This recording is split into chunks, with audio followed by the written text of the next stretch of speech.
It is 0 hour 30, Universal Time. I'm Jim Tedder in Washington. In the United States, hundreds of thousands of immigrants and their supporters have taken part in a nationwide strike and business boycott.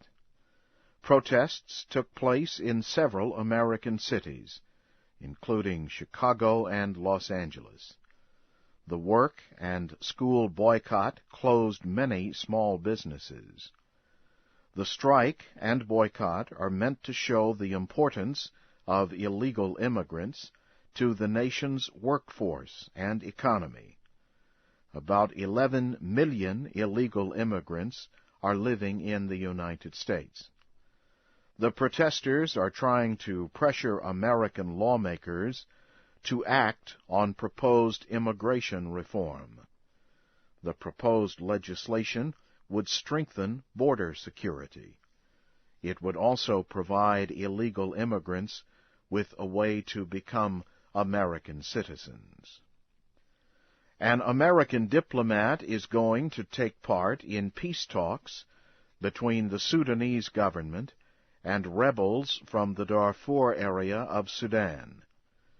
Deputy Secretary of State Robert Zoellick will assist the African Union at the talks in Abuja, Nigeria.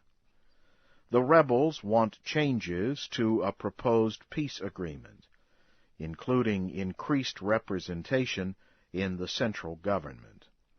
They also want better terms for moving rebel fighters into the Sudanese army.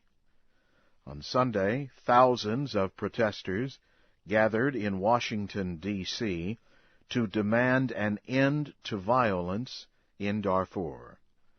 The conflict has killed about 180,000 people in 3 years. Millions of people have been forced to leave their homes. Russian officials say more than 1 million people have marched in Moscow and other cities to support workers on May Day. In Britain, thousands of workers gathered in London to demonstrate against health cuts and job insecurity.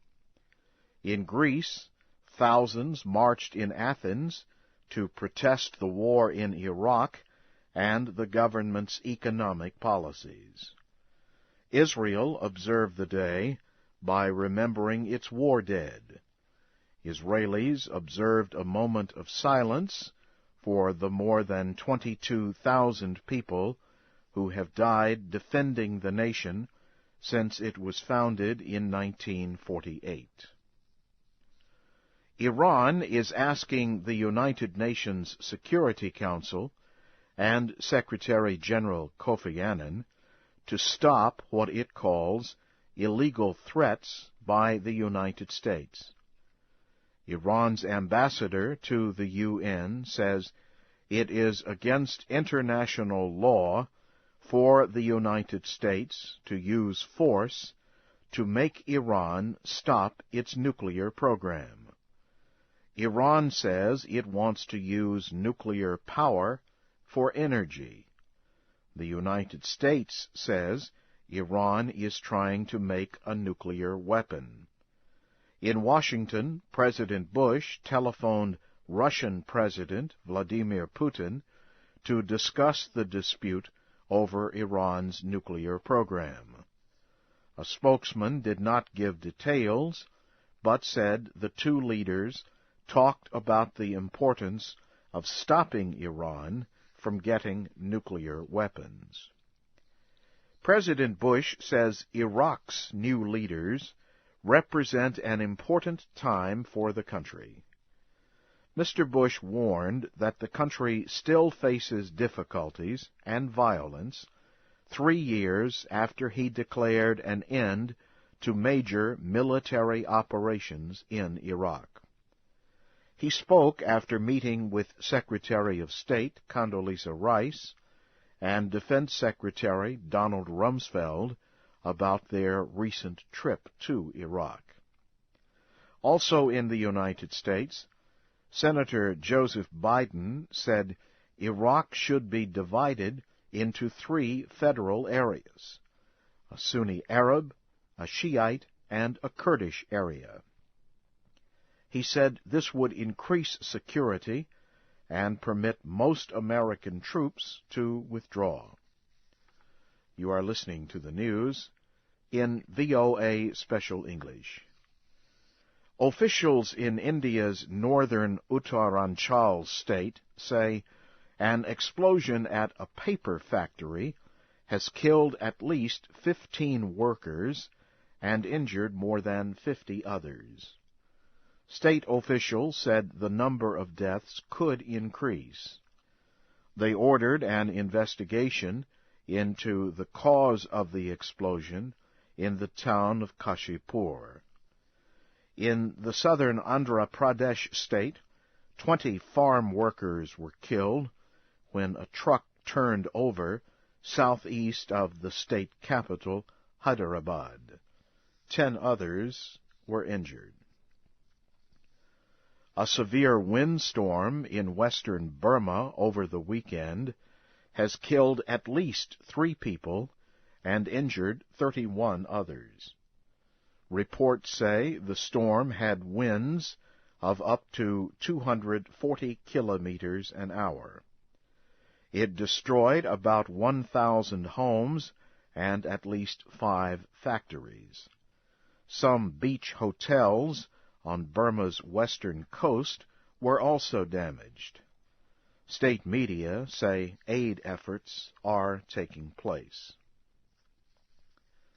A group of American and Japanese officials has called on North Korea to return to six-nation talks on its nuclear program.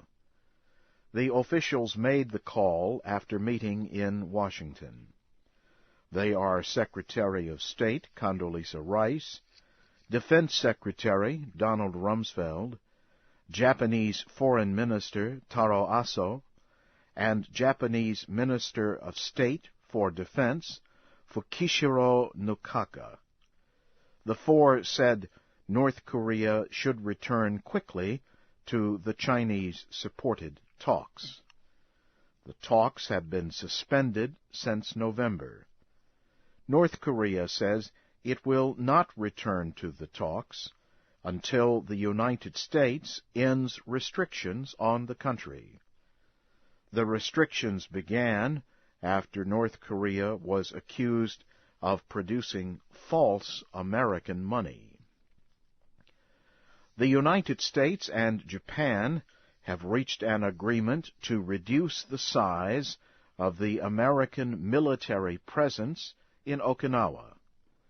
8,000 American Marines and their families will be moved from Okinawa to Guam over the next 8 years.